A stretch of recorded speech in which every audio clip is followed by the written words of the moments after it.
अमूल्य तत्व विचार अर्थ सहित।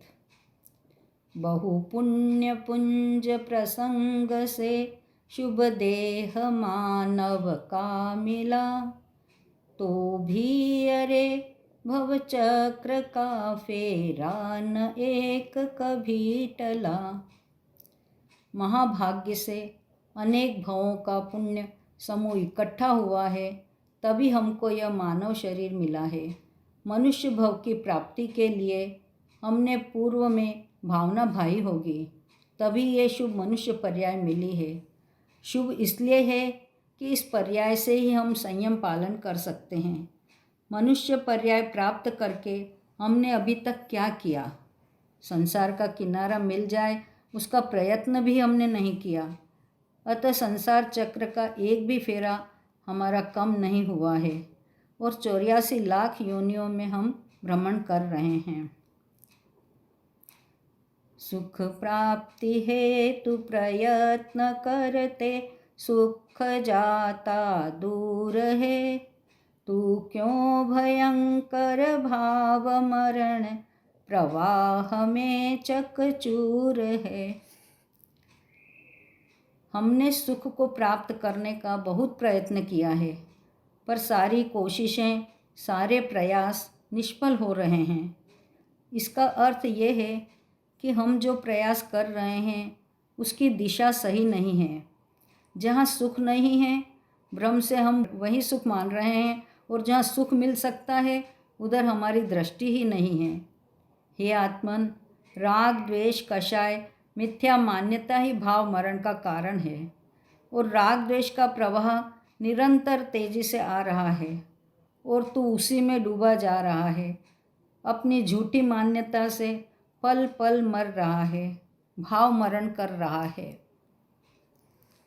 लक्ष्मी बढ़ी अधिकार भी, पर बढ़ गया क्या बोलिए। परिवार और कुटुंब है क्या वृद्धि, कुछ नहीं मानिए।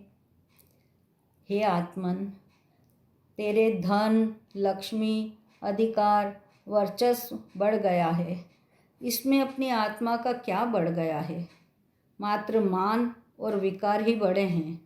नए अनेकांत और स्वाद्वाद से देखें तो परिवार को बढ़ने से आत्मा का कुछ भी नहीं बढ़ा है। मैं तो चैतन्य तत्व हूँ, उसमें पर का कुछ भी अंश नहीं मिल सकता। मेरे लिए उपादेय सुख शांति थी, पर वो नहीं बढ़ी है। संसार का बढ़ना अरे नर देह की यह हार है, नहीं एक क्षण तुझको अरे इसका विवेक विचार है। संसार का बढ़ना ये मनुष्य पर्याय की हार है, क्योंकि मुझे ये पर्याय विवेक के लिए, भेद विज्ञान के लिए, अपने आत्म तत्व की प्राप्ति के लिए मिली थी, और मैंने क्या किया? इस मनुष्य पर्याय के दुर्लभ क्षण मैंने बाह्य वस्तुओं को प्राप्त करने में गंवा दिए। इसका एक क्षण भी मुझे विचार नहीं आया। यही मेरी पर्याय की हार है। अब विवेक से विचार करना है कि स्व क्या है और पर क्या है। निर्दोष सुख निर्दोष आनंद लो जहाँ भी प्राप्त हो, यह दिव्य अंतः तत्व जिससे बंधनों से मुक्त हो। हे आत्मन, निर्दोष सुख, निर्दोष आनंद जहाँ भी मिले उसे ग्रहण कर लेना है। निर्दोष सुख का अर्थ है कि ऐसा सुख कि जिसमें कोई व्यवधान न हो। निर्दोष आनंद ही आत्मिक आनंद है, जो पर की अपेक्षा से रहित है। अंतरंग में विराजमान शरीर में बैठा जो स्वाधीन तत्व है, वही आनंद का रसकंद है। उसे प्राप्त करने का ही प्रयत्न करना है। वही दिव्य अंतः तत्व है, और उसके अवलंबन से बंधन से छूट सकते हैं। पर वस्तु में मूर्छित न हो, इसकी रहे मुझको दया। वह सुख सदा ही त्याज रे, पश्चात जिसके दुख भरा। पर वस्तु अर्थात शरीर, परिवार आदि में ये चेतन तत्व मूर्छित आसक्त न हो, इस बात का मुझे ध्यान रखना है। स्वयं सुख का सागर हूँ और सुख की खोज में बाहर ठोकरें खा रहा हूँ। अपने आप पर करुणा आनी चाहिए। परवश में न हो जाऊं, इसकी अपने स्वयं पर दया करना है। अपने चैतन्य तत्व को जानने का प्रयत्न ही अपने पर दया है। वह सुख सदा काल त्यागने योग्य है, जिसके बाद दुख लगा हो। उसे सुख कैसे कह सकते हैं जिसके पीछे दुख, संक्लेश, अशांति का बीज हो। यहाँ इंद्रियजन्य सुख की बात कर रहे हैं।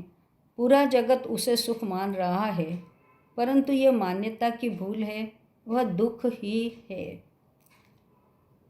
मैं कौन हूँ, आया कहाँ से, और मेरा रूप क्या। संबंध दुखमय कौन है, स्वीकृत करूं परिहार क्या। सुखी होने के लिए तत्व का विचार करना है कि मैं कौन हूँ। दर्पण में जो चेहरा दिख रहा है, क्या वो मैं हूँ? नहीं, मैं चैतन्य तत्व हूँ, शरीर नहीं हूँ। मैं देह से भिन्न तत्व हूँ। मैं कहाँ से आया और मेरा स्वरूप क्या है, इसका विचार चिंतन करना है। मैं ज्ञान स्वरूप आत्म तत्व हूँ। मैं पर का न पर मेरा कुछ कर सकता है। मैं तो अरस अरूपी अस्पर्शी चैतन्य तत्व हूँ।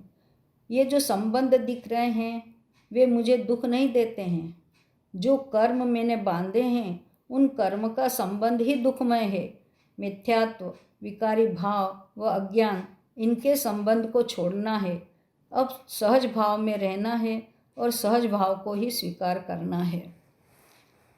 इसका विचार विवेक पूर्वक शांत होकर कीजिए, तो सर्व आत्मिक ज्ञान के सिद्धांत का रस पीजिए।